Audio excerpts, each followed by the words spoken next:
Akers has got a big leg. We'll see what can happen here. He's kicking from the San Francisco side of midfield. Drills it, and it's off the crossbar and through. 63 yards from David Akers. And he gets lifted up as if he just won the game as this thing hit the crossbar, bounced up in the air, and went through the uprights to make it a 9-point game. What's amazing, Joe, is in order to kick it 63 yards, you've got to have a low trajectory on that ball and that it wasn't blocked. That's what usually happens. That ball was just shot out of there. Cobb was back there. That ties the NFL record for the longest field goal in NFL history.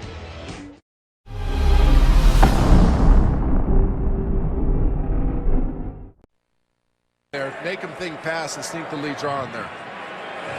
Talking about Jim, just happened to be looking, and so were our cameras. Look at this thing. Hey, goodbye. Now, that's good. Just happened to be looking, and so were our cameras. Look at this thing. Hey, goodbye. Now, that's good. Just happened to be looking, and so were our cameras. Look at this thing. Hey, goodbye. Now, that's good. Fans down there in the end zone loved it. His career long, by the way, in a real game, on a real kick, is 61 yards.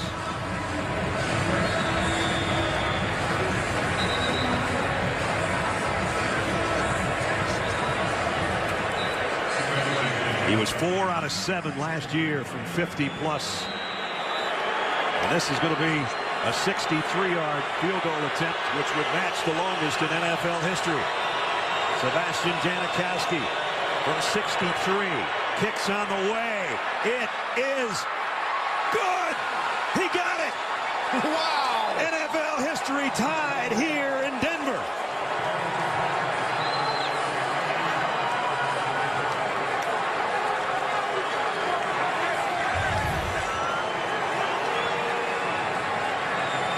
Only 2 others have hit one from that far. Tom Dempsey, Jason Elam, and add Sebastian Janikowski to a very short list on a very long kick. Wow. He should be fired up. What a kick. First-year head coach Hugh Jackson says, I gave him a shot. And he made it. How about that?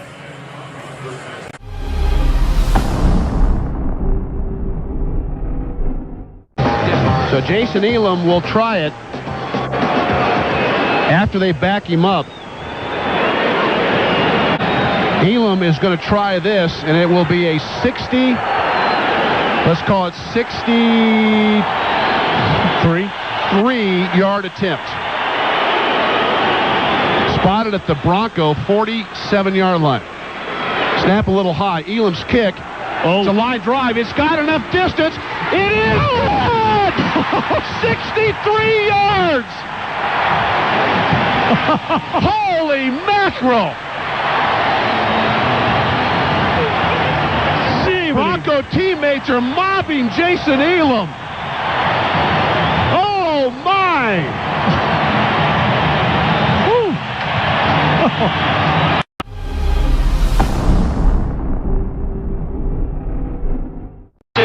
Will try to kick the longest field goal in National League history. They're sending him on with 2 seconds left. Scarpetti will hold. Here's the snap. The ball is down. Dempsey kicks. It's on the way. It is good. It's good. It's good. National League history. They're sending him on with 2 seconds left. Scarpetti will hold.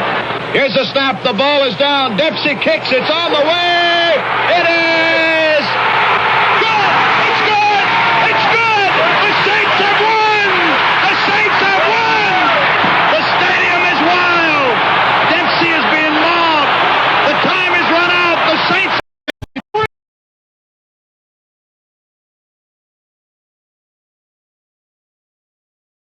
3 yards! Holy mackerel! Bronco teammates are mobbing Jason Elam. Oh, my!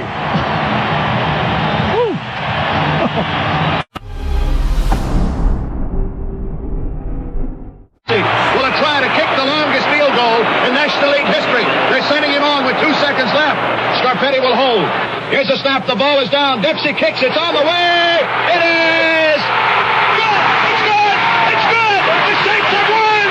The Saints have won. The stadium is wild. Dempsey is being mobbed. The time has run out. The Saints have won 19-17.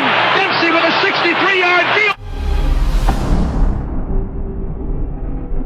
See Jason Elam, a former Bronco, and now for the all-time mark from 64. Matt Prater's kick is good. History is made.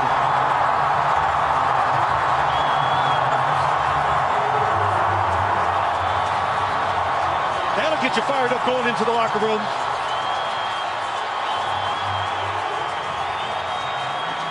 I saw him make them from 60 yards during warm-ups, but those are not official NFL game footballs, which are harder to kick. And he flushed it. There had been 4 made in history from 63. I mentioned Dempsey, the epic kick against the Lions long ago, some 40-plus years back. Elam here for Denver had done it. Janikowski of the Raiders had made one from 63 here. And David Akers, in fact, had one that measured 63. But this today is 64. Did anybody out there hear me? Hear me? 'Cause I just wanna say. Oh, Benton, who's got quite a foot. There it is. He got it. 61 yards, Spencer Benton.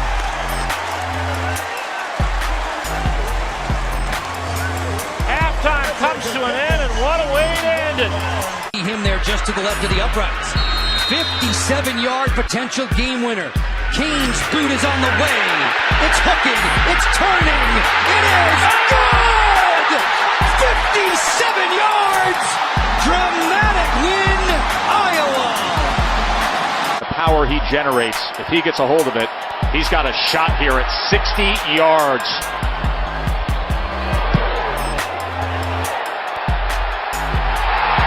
About it, folks. School record 60-yarders. Kaimi Fairbairn. Money at the half. Well, Fernie is pretty good from beyond the 40-yard line. Not too much data. Well, this is beyond the 40. from 60 yards out. It's on the way. And it's good! 60 yards! Andrew Fernie! Unbelievable. The Arkansas 43. If he makes it, this will be a 66-yarder, one short of the record. My heavens, look at here. That's it. Look at here. It is good. 66 yards. I can't believe it. Good kick, so if you're Fresno, hands up quick. It has the leg. And it's good. A career-long 57-yard bomb by Philip Welch. Erxleben, a junior, set the 67-yard record in the Texas win over Rice. He is also his team's punter.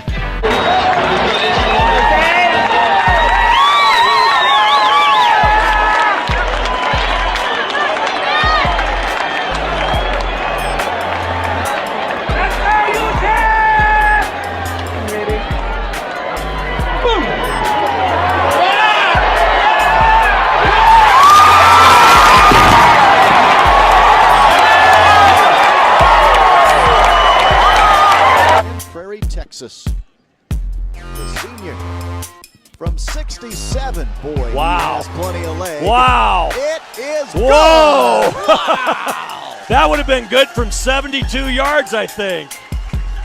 Holy cow!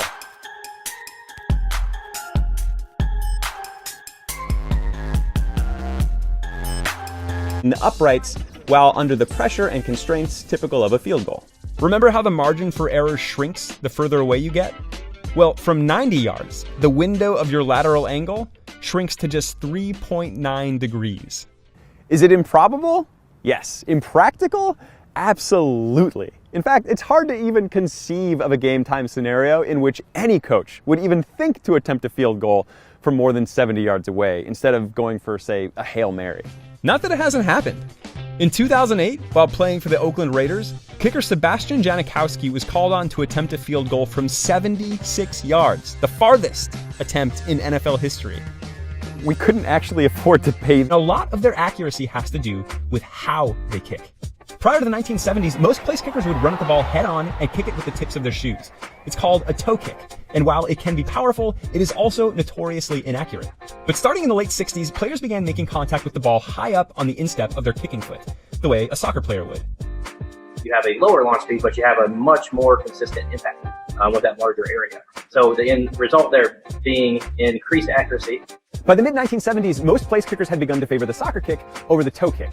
In 73 NFL games were decided by 3 points or fewer, more than any other season in league history. So the kickers responsible for making field goals, otherwise known as place kickers, are under a lot of pressure to perform. Yeah, there's a lot of stress that goes into it. You're either the hero or you're the villain. A well-placed kick can make or break a game, or sometimes even a season. And the longer a kicker's range, the greater the strategic threat they pose. The NFL's most lethal place kickers have sent balls flying through the uprights from 40, 50, even 60 yards away. In 2013, Matt Prater kicked the longest field goal in NFL history when he hit one from 64 yards. Now look, a 64-yard field goal is already a tremendous feat of athleticism. But coaches, players, and sports scientists all agree that it's only a matter of time until someone kicks one even farther, potentially a lot farther. In practice, some players have made field goals from more than 80 yards away, but that's without any pads on, without a crowd cheering or booing at you, and without a defensive line doing everything in its power to block your kick. What we wanted to know is what is the absolute physical limit when it comes to the field goal. So today, we're going to look at why making a field goal from 90 yards away is almost impossible. To find out what it takes, I talked with one of the best place kickers on earth. I equate it to golf or to baseball. If things aren't lined up, it doesn't matter how strong you are. It's not going to be as good of a kick. Took a crack at hitting a 25-yarder myself. Come on! And discussed the elements of a perfect place kick with a biomechanist. We need the ball to launch with a high velocity at the right angle and be accurate. Harrison Butker has mastered all of those elements.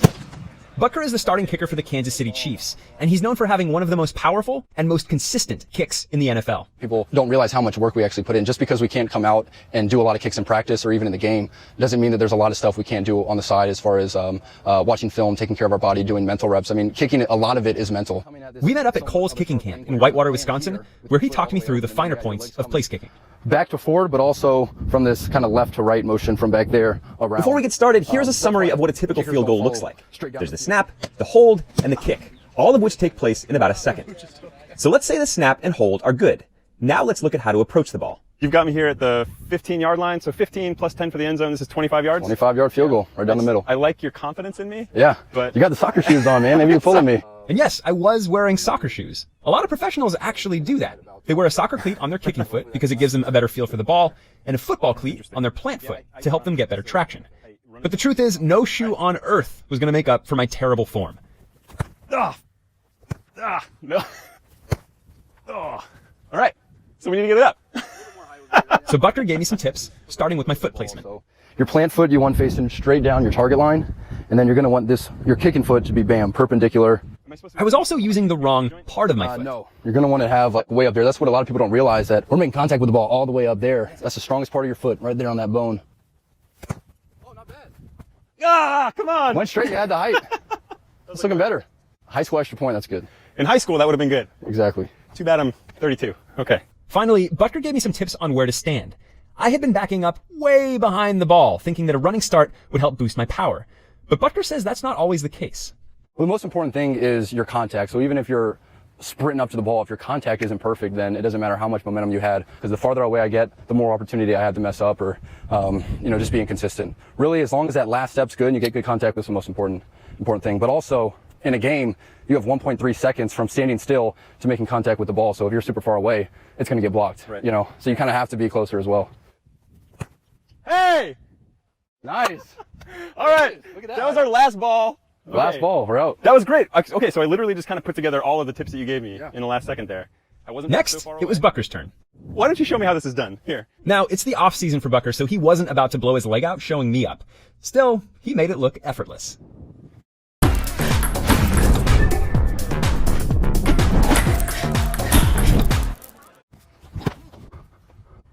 Not the greatest, but it went through. And once he had warmed up, he made it look just as easy from 50 yards. Which makes sense. He's one of the best kickers on the planet. But why is Butker so good? To find out, I talked to biomechanist Chase Pfeiffer. He stops there at the ball and rotates around, so he's using his plant leg to whip his kicking leg around. In 2015, Pfeiffer developed an advanced motion tracking system to help deconstruct the flight of a field goal. This helped him determine optimum foot speeds, impact locations, and launch angle. Now, there are 3 things that really set Pfeiffer's research apart.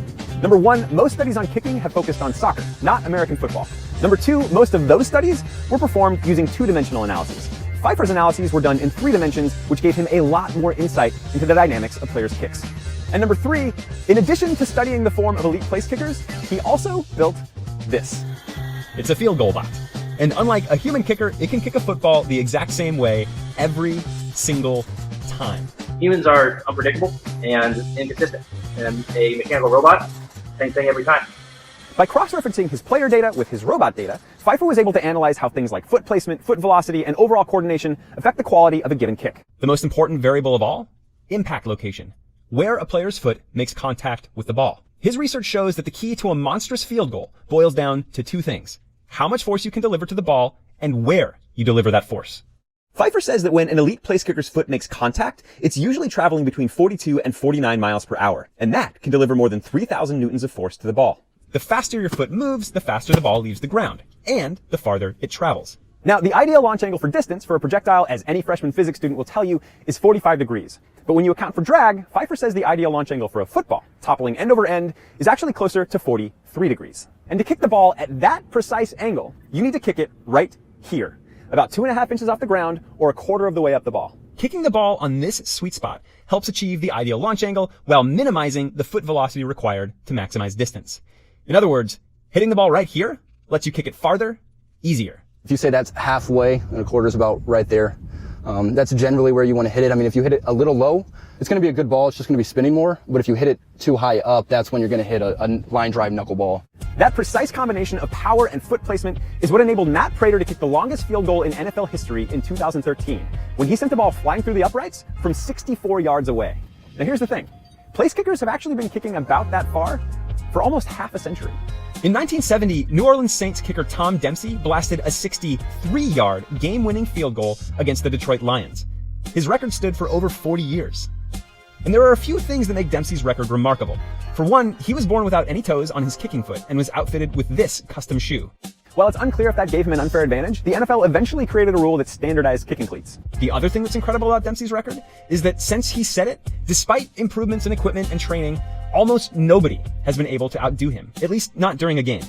And of the players who have come close, most of them were kicking at Mile High Stadium in Denver, Colorado, where balls fly farther through the thin air. Dempsey, on the other hand, set his record at Tulane Stadium in New Orleans, just a few feet above sea level. Since then, nobody but Prater has managed to kick the ball farther during a game. But one thing kickers have improved over the years, their accuracy.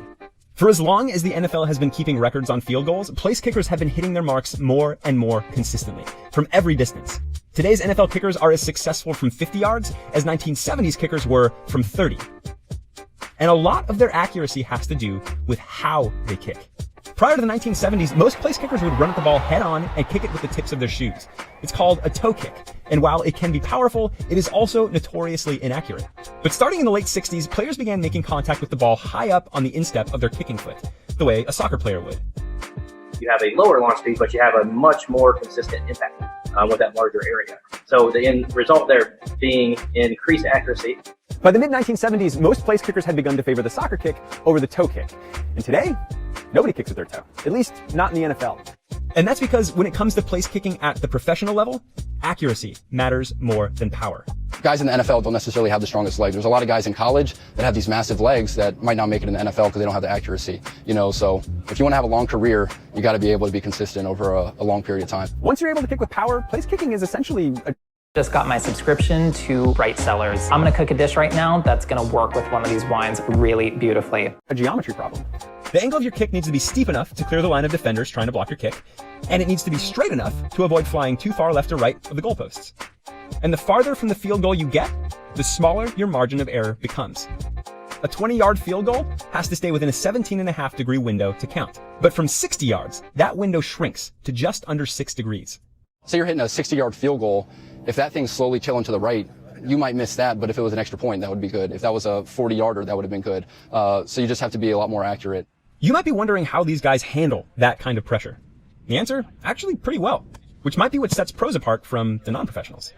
As soon as I start jogging on that field, I completely forget about everything. Ideally, I don't even hear the crowd noise, and I'm just focusing on what I can control. And there's research showing that the key to success at that level is to replicate game time pressure during practice, even if it's just in your head. What I like to do in practice is I say, okay, I have 3 or 4 balls I'm going to hit from these spots. I run on. I mentally almost try to envision that there's a crowd there. I try to put some pressure on it, and then also quality over quantity. So let's say a place kicker comes along with unprecedented power and accuracy. How far could they realistically kick? And how precise would they need to be for their kick to count? It turns out the answer to both of those questions is pretty straightforward. According to Pfeiffer's calculations, a record-breaking 70-yard field goal, kicked at sea level, without wind, would require a foot speed of around 49 miles per hour, delivered directly to the ball's sweet spot. And an 80-yarder would take a foot speed of around 56 miles per hour. And both of those speeds are well within the realm of current human ability. In fact, the foot velocities of elite soccer players have been clocked at more than 60 miles per hour, which in theory is good enough for a 90-yard field goal. Now, it's true, soccer players have a few distinct advantages over place kickers when it comes to kicking a ball far. Number one, they're not outfitted in full pads, which can really slow down your foot velocity. Number two, they're not trying to clear a wall of gigantic humans who can use their hands to block your kick. And number three, unless they're kicking, say, a penalty kick, they're typically not performing in the same sorts of high-stakes, all-or-nothing scenarios that place kickers are. And yet, place kickers are definitely capable of record-shattering distances today. Check out this footage of Butker blasting a 90-yard, 4.4-second hang time kickoff. But of course, kickoffs don't need to be as accurate. So then the challenge becomes placing that kind of kick between the uprights while under the pressure and constraints typical of a field goal. Remember how the margin for error shrinks the further away you get? Well, from 90 yards, the window of your lateral angle shrinks to just 3.9 degrees. Is it improbable? Yes. Impractical? Absolutely. In fact, it's hard to even conceive of a game time scenario in which any coach would even think to attempt a field goal from more than 70 yards away instead of going for, say, a Hail Mary. Not that it hasn't happened. In 2008, while playing for the Oakland Raiders, kicker Sebastian Janikowski was called on to attempt a field goal from 76 yards, the farthest attempt in NFL history. We couldn't actually afford to pay the NFL for the footage of that kick, but just take our word for it. It came up short. The point is, all of the factors are there for somebody to come along and kick a precedent-shattering field goal. I would not be surprised if at some point in my day I saw somebody kick a upper 80s, maybe even 90. I think they could do 85. I mean, guys are doing up to 90-yard kickoffs, so why couldn't you do an 85-yard field goal, you know? Yeah. I definitely think 85 you could do. If you had a really stiff back wind, it was a sunny, warm day, you had a nice ball, you had tall grass, I mean, everything was perfect, I think 85 you could do. But until all... Got you playing pretend, 9 out of 10. Here we go again.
Out of 10, got you playing pretend.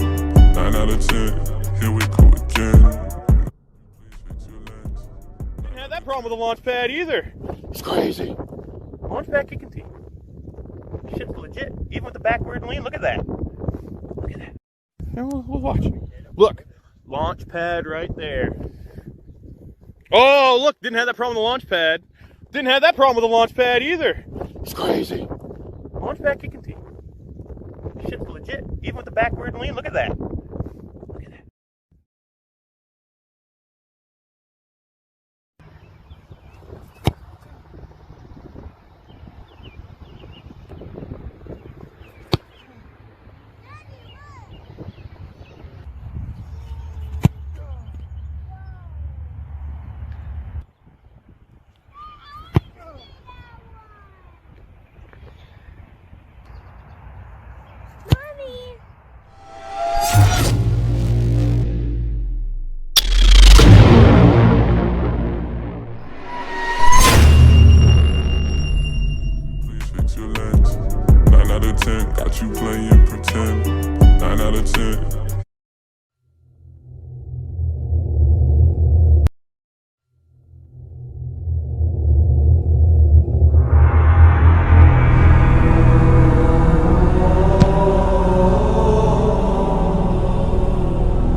It's in. Yes. 50, mid-2.